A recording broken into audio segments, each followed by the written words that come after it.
राधे राधे। कैसे हैं आप लोग। सॉरी फ्रेंड्स, थोड़ी सी नवरात्रि के बाद तबीयत गड़बड़ हो गई जिसकी वजह से मैं वीडियो नहीं डाल पा रही थी।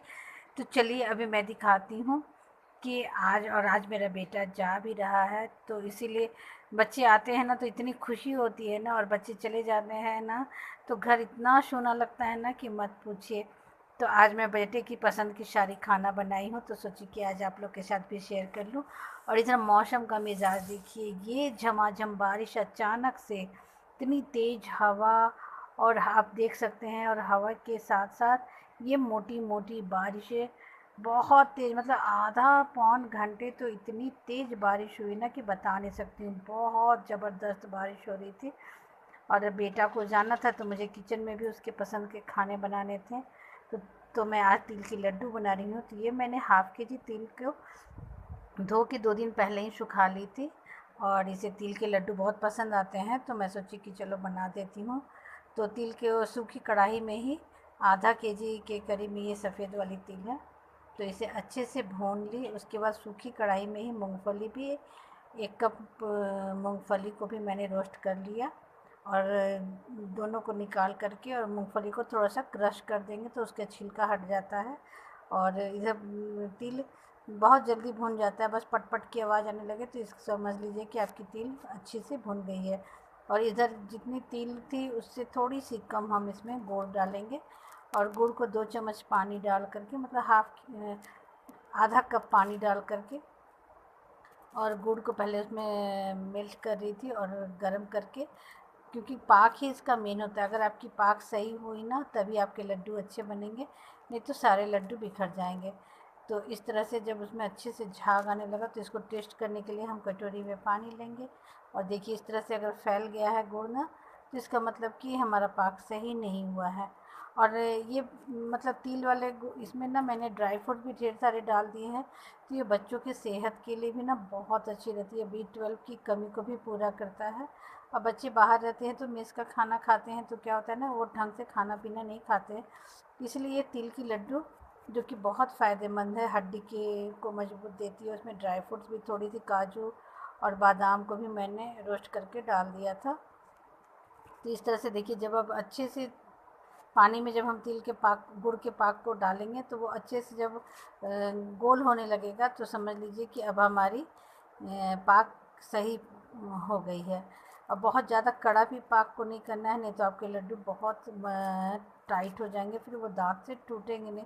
अब उसको तोड़ने के लिए फिर आपको कुछ तो उपाय करनी होगी। तो देखिए इस तरह से मेरे सारे लड्डू तैयार हो गए, और जाना भी है, रात की ट्रेन भी है, तो इसलिए मैं इसके साथ साथ खाना भी बना रही थी। तो ये मैंने आज मंचूरियन बनाया है। तो पत्ता गोभी, गाजर और शिमला मिर्च नहीं था मेरे पास, तो मैं सिर्फ पत्ता गोभी, गाजर, प्याज, लहसुन, अदरक डाल दी।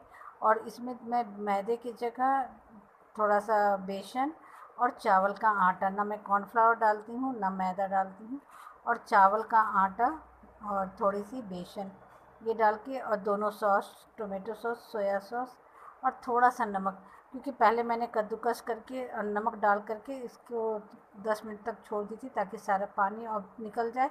पानी निकलने के बाद हाथ से अच्छे से दबा करके, और फिर इसमें सारे सामान डाली, थोड़ी सी लहसुन, थोड़ी सी मिर्ची, थोड़ी सी अदरक, सब बारीक कूट ली थी। और इस तरह से बहुत अच्छे से ये बॉल बन जाते हैं, बेसन और चावल का आटा डाल करके ये बॉल मैंने बनाया। अब देखिए ये इसे मैं डीप फ्राई कर दे रही हूँ, और डीप फ्राई करने के बाद ये बहुत सॉफ्ट बनती है, क्योंकि मैदे और कॉर्नफ्लावर से थोड़ी सी प्रॉब्लम होती है, तो मैं बेसन ही डाल के बनाती हूँ, जो कि बहुत ही टेस्टी और पेट के लिए भी अच्छा रहता है। तो अब बच्चे को ले भी जाना है, तो इसलिए मैं मैदा नहीं डालती।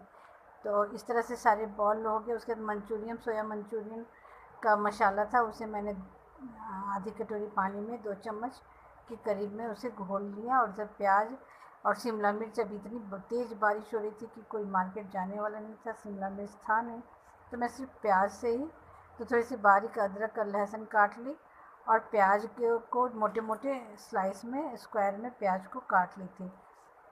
और थोड़ा सा तेल डाल करके हरी मिर्ची डाली, और अदरक लहसुन कटी हुई थी वो डाल दी, और प्याज को उसमें कढ़ाई में डाल के हल्का सा भून ली। उसके बाद ये सोया वाला जो मैंने 2 कप 1 कप का पानी में बनाया था वो घोल डाल दी, दोनों सॉस को मिला करके डाल दी और झटपट से ये ना बहुत जल्दी बन जाती है मंचूरियन। और जब पानी में एक बॉयल आ गया तो बस मंचूरियन डाल करके और 5 मिनट चला करके और उसके बाद मैंने उसे ढक के हटा दिया। अब मंचूरियन के साथ फरमाइश थी कि फ़्राइड राइस चाहिए, तो फ्राइड राइस के लिए भी मैंने फटाफट प्याज के लंबे लंबे स्लाइस काटे, घी में उसे जीरा लौंग दालचीनी सब डाल दी और घी में प्याज को डाल के और उसमें एक पेस्ट बिरयानी मसाला, वो बिरयानी मसाला जो आता है पैकेट में, तो वो बिरयानी मसाला को उसमें थोड़ा सा, और गाजर था तो गाजर नमक और बिरयानी मसाला वो मैंने उसमें डाल दिया और उसे अच्छे से भून ली। और बहुत अच्छी सौंधी सौंधी सी खुशबू आ रही थी। और चावल को पहले एक कन्नी मैंने, ये पुलाव वाला चावल था तो इसे मैंने पहले एक कन्नी पहले पका ली थी और पकाने के बाद इसको पहले ही से तैयार करके रखी थी, बस चावल इसमें डाल करके और इसे अच्छे से फ्राई करना था, ऊपर से गाजर से गार्निश कर दी।